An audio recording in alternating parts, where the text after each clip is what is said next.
Welcome back. This is Billy with Coach Dooley's List. We're back in the studio here again. And today I'm with good buddy Kevin Epps, who is an umpire, softball umpire, also basketball official. And I'm going to we're going to talk a little bit. I'm going to start including umpires in our conversations as well. But remember, if you enjoy these, and like and subscribe to the YouTube page and also follow us on all our social media platforms. So, Kevin, thank you, sir. Thank you for having me. We also just dried off because right when we sat down, we heard outside, and we just changed the tire. So we got a little sweaty. I'm going back to the pool after this. I don't know where he's going, but I do appreciate you stopping by today, sir. Yes, sir. So tell us a little bit. I always do this with coaches. You were the first official, so you were setting the standard. Okay, for the officials here. All right. So tell us about your, officiating journey. How did you get involved in umpiring and basketball refereeing? I started out as a player. Actually, started playing baseball. Got out of high school, started playing softball, traveling around.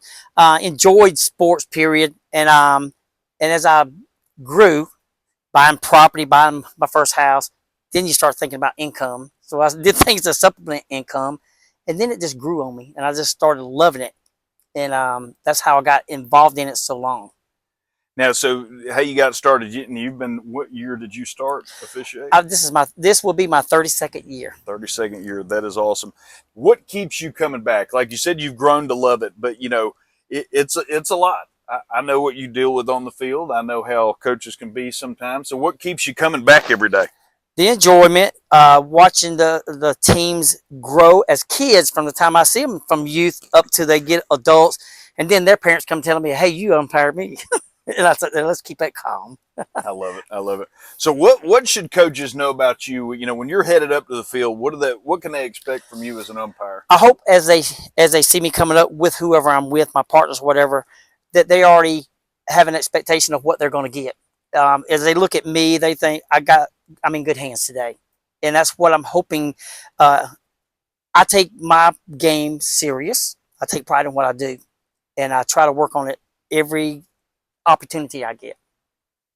We don't always talk about umpire stats, but when I talk to you on the phone, and this wasn't one of the questions, but I think it is valid to bring up. In 32 years, you don't have to tell the story. How many people have you kicked out of a game?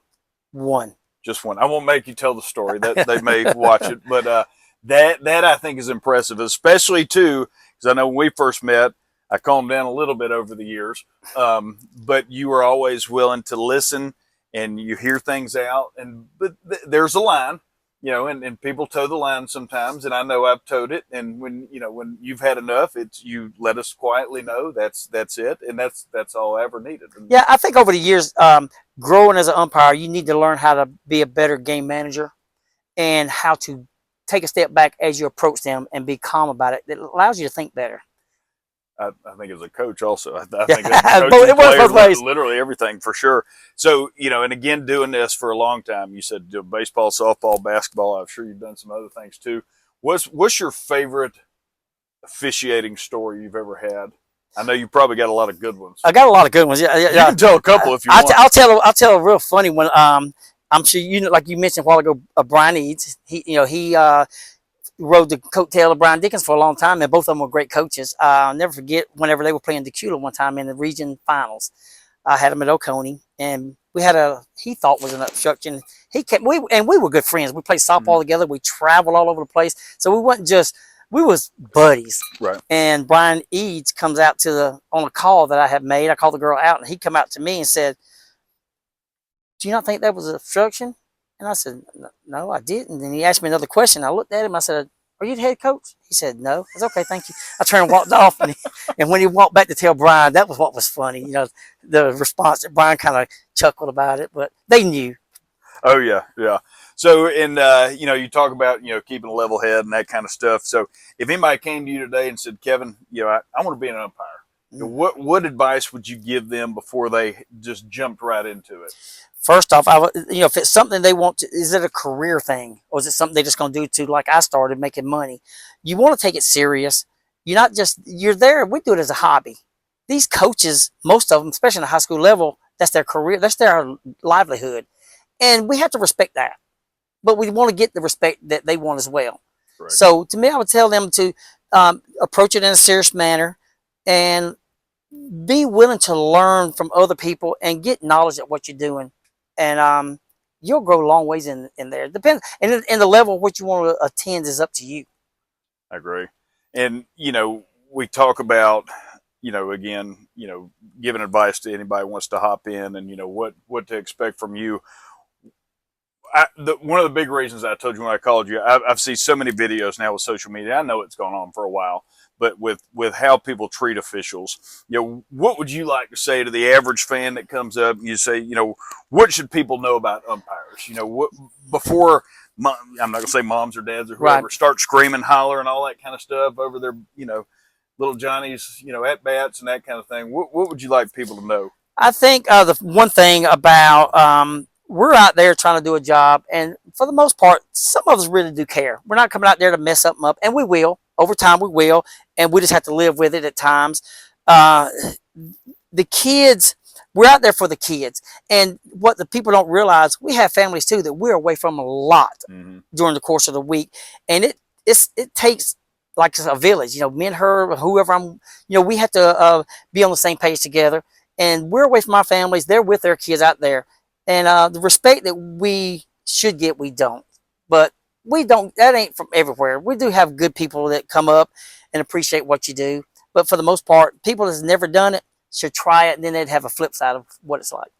The more I've thought about this, I actually think it would be great for high school programs in the off season to have their kids go be officials at the local parks. And you wanted to see what it's about, and positioning and all that too. I think that helps players, but also just to see the other side of it, because again, just with how we're doing that. All right, so I need another story. So you gave me a funny one. What's another story? It doesn't have to be somebody I know. All right, so I got my first semifinals in basketball, and I was a nervous wreck. I knew I could officiate. Officials get nervous too? I was a nervous wreck.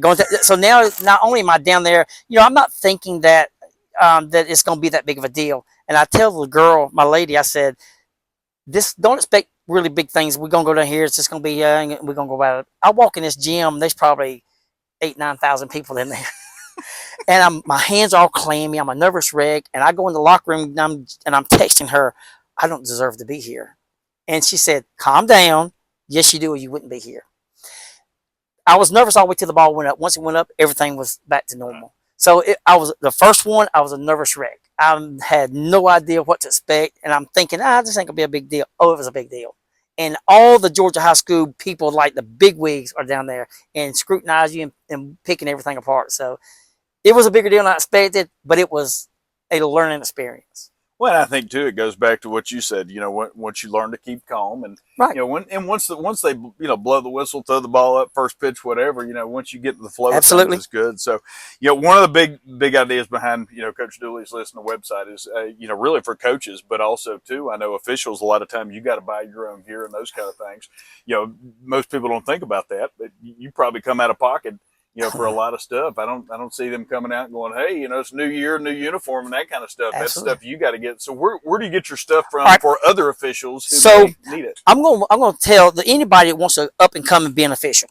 First off, if it's something you want to do, go ahead and invest and buy the best equipment, because if you get these starter kits, you're going to eventually go back. Now you done wasted that money, and it's hard to get rid of starter equipment. So just buy the best gear right off the top. I go to Purchase Officials, Hudson 51 Wear, or Ump Attire. All three of those are going to be quality. You're going to get quality equipment. And like I said, just buy the top-notch equipment, and you're not going to have to worry about it, the breakdown on it down the road. I don't have any officiating sections on the website, but I am going to add one for sure. Well, listen, man, Kevin, I do appreciate it. Like I said, we're sweating, now from changing the tire, but like we said, right place, right time, and I'm glad we were there for that lady. Absolutely. I'm glad you were able to get down because my back won't allow it. So we made a good team, and I appreciate you coming, sir. Coach, thank you for having me. Thanks, I appreciate it.